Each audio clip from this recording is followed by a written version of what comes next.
And we are rolling as always, right? And as always, my exposure just gets completely fucked up.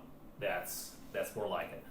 Okay, here's the deal. As you can probably judge from the title, or probably it's not explicit enough, but I'll make it explicit in the next few seconds. I have a huge problem with the fact that ever since arm wrestling kind of became like an established and acknowledged sport, I would say, in my opinion, that's like the 70s.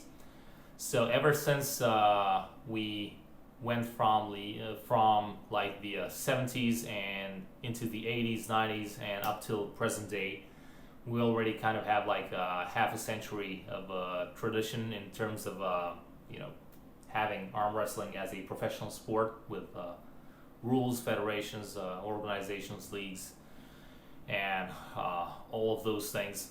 It's a huge mystery for me why, out of all sports out there, well, not out of all sports because I can already think of other sports which have some strange gaps.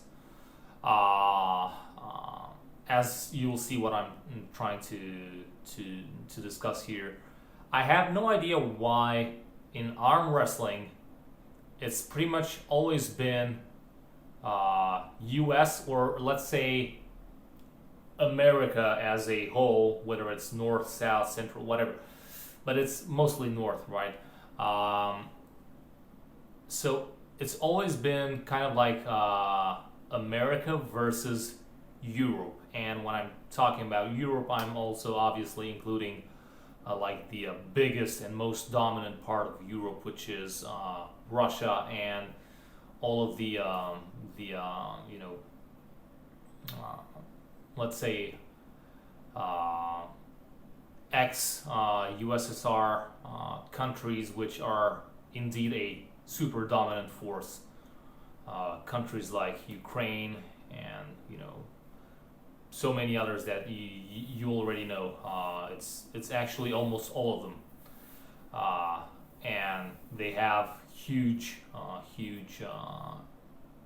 results. But it's mostly been Europe versus U.S., which begs the question, at least for myself, and I had never really heard anyone else talk about this, which is strange. It's almost like we're too focused on the US versus Europe. How come Asia and Africa, for example, how come these huge parts of the world, whatever, you can you can look at it as a continental type of thing or whatever you wish to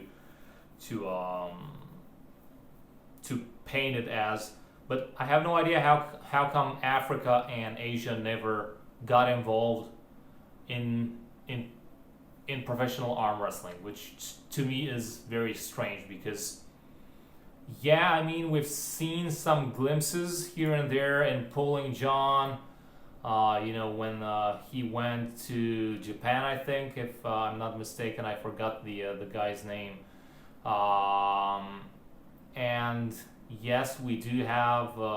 We had some glimpses here and there with Devon going in India, and I think it was again Japan or whatever with the freedom arm wrestling and stuff like that. But I mean, no major influence.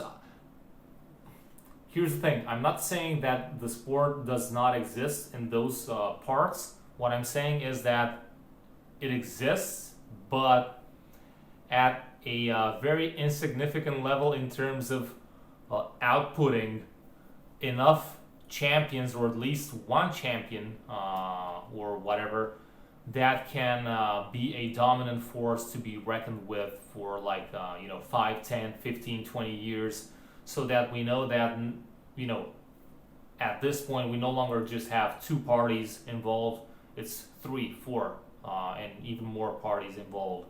So I have no idea why.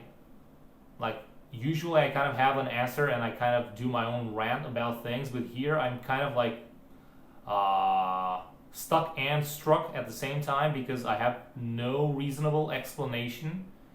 Probably it's because of arm wrestling not being very popular and also not popular in those cultures, but still they already know about it, and pretty much it's always like just a matter of time until people from all over the world get involved in all types of sports, because each region on the map has its unique strong points and stuff like that. So I'm really eager to see um, what the genetic potential, and not only this but also the mindset and the training methodologies of Africa and Asia and also other parts of the world would bring to the table, like literally. Because okay, now I can no longer say Australia is not involved, because ever since we have Ryan there, he's kind of like the pinhead, like the dart on the map. When it comes to Australia, he is trying to promote the sport and bring Australia up, and bring it into the discussion, into the equation on the world scene, which is great. So Australia, yeah, it still does not have any significant champions to go around and winning and dominating Zloty tours or WAL tournaments and stuff like that for years and years in a row or whatever. But still, they're already involved. So I guess it's just a matter of time till either Ryan or any of his buddies down there actually make it big, and they'll stay there for quite a while. And I really do hope that this happens. But okay, Australia, let's say, is already in the game. Not at the top, but working its way towards the top.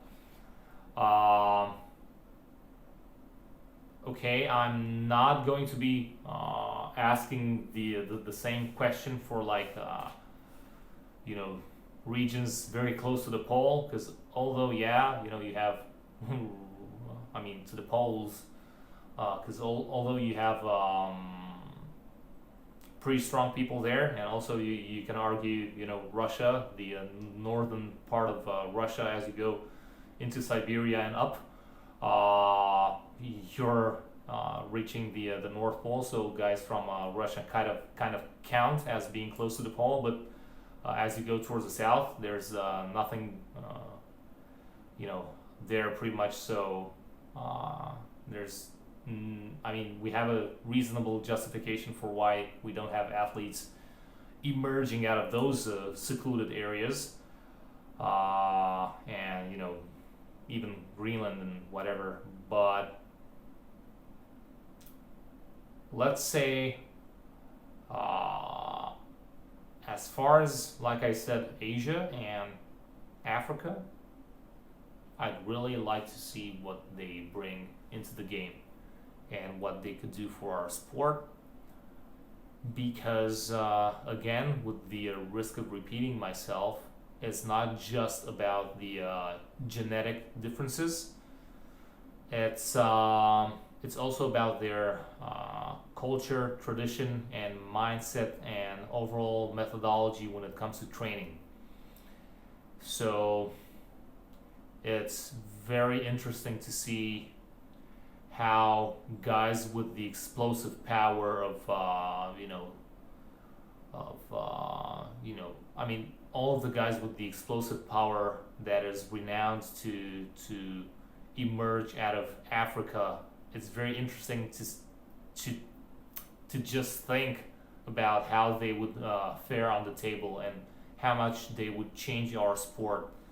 And guys also from Asia, where you have such a vast tradition of martial arts, of all sorts of styles.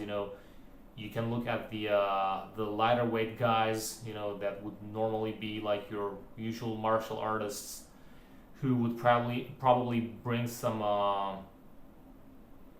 never before seen type of energy to the table in terms of how they hit and their endurance and stuff like that. Then you would probably have the heavyweights out of Asia. That would be like the equivalent of the sumo wrestling guys. Again, it's very interesting to see how an Asian heavyweight would do, because I think they are uniquely gifted in areas that we're not, and vice versa. So that's why I'm saying that the genetic pool of Asia and Africa in general, as well as any other significantly, unique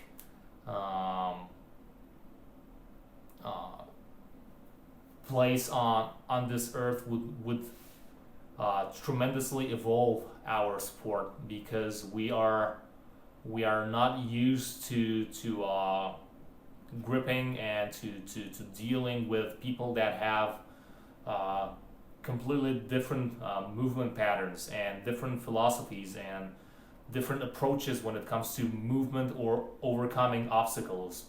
Here we are, just Europeans and Americans having all these theories about cupping and wrist rolls and supination, pronation, whatever, back pressure and all of those things, and probably guys out of Asia or Africa would just blow us all away with some very unique and radical approach that would probably be like a slap in the face for the rest of the guys that are already in sport.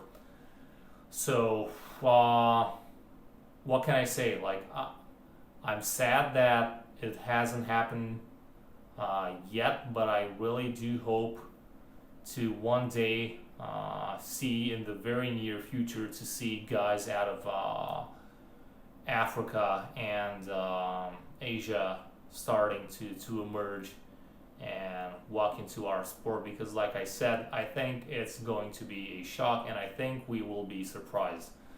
We think we pretty much have it all figured out, and it's just a matter of how much you're training, how heavy you're training, and just how much you can juice up before the competition, and how well you're kind of like balancing your on and off cycle, timing it right for the optimal time window, depending on the competition.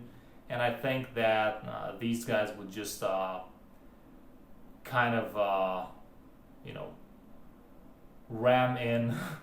I mean, they would pretty much, walk into the sport while carrying like a big, what's it called? Those, I have some brain fog right now. Fuck it. Those like big, huge fucking steel or concrete balls that you use to swing when you're trying to demolish a building. Anyhow, I'm just a little bit fatigued over here, so please excuse me if you will. It's kind of like on the tip of my tongue, and I can't find the fucking word. Doesn't matter. Wrecking ball. Fucking. Anyhow, they would pretty much be our wrecking ball. And I mean that in the utmost good way, because they would educate and re-educate us, and they would probably be sending us back to the drawing board for a good decade or so before we would finally kind of like evolve to the next level, where we are now incorporating those things and we know how to defend against them and how to attack them, and they know how to defend against us and how to attack. And very shortly, this us against them would become just us, and we would just have all of these newfound, we would have, yeah, all of this newfound knowledge when it comes to the biomechanics in our sport. Let me know what you guys think. Probably you will think that this is a pretty stupid idea because human bodies are kind of like the same, so there's no real difference as soon as an Asian or an African or Australian or whatever would walk into the sport. They would pretty much start copying whatever they see us doing with the same old exercises. I beg to differ. I think they would bring some like really interesting things to the table because again, it's they have different movement patterns and different disciplines and schools of training and of moving that we do not have. Yeah, sure, we are aware of them probably, but they're nowhere near in our genes to have perfected them, whereas they actually are pretty much going to be blowing us out of the water, in my opinion. Let me know what you guys think, if you would think that this would make any difference, or if it would just make our sport bigger in terms of numbers, but nothing else in terms of methodology and styles of training, styles of pulling, and stuff like that. I'm really interested to know what you guys think. And also, if any of you who are watching, if you are from any other part of the world which is not the same old America or Europe, please let me know in the comment section below. Do you guys have arm wrestling clubs and whatever? Obviously you should be knowing about arm wrestling, and you're probably way into the game if you're watching this video, but still I'm very much curious to know like how the situation is overall in your country and what is happening on a national level. Are you guys going into like the worlds or whatever? Because here's another weird thing, like for us, in order to like become the best, again, because it's like Europe versus US, unfortunately, you go to the nationals, then if you qualify, you go to the Europeans, and if you qualify, you go to the worlds. But look what stands in between the worlds and your country: the Europeans. Why? Because we are in Europe. So I'm very curious, like for you guys, if you have this at a national level, what is the progression for you to go from national level to like all the way to the worlds, and also what leagues are you associated with, if any? I just really want to get to know a bit more about other areas and places, because like I said, I know so much about these two big players, and I almost know nothing outside of them. So I'm really genuinely curious to I'm just curious to know how the situation looks like in super tiny remote places, but also in the big huge places that have just not entered the sport for whatever reason, and I'm curious to know what that reason might be, or if it's just like a matter of time.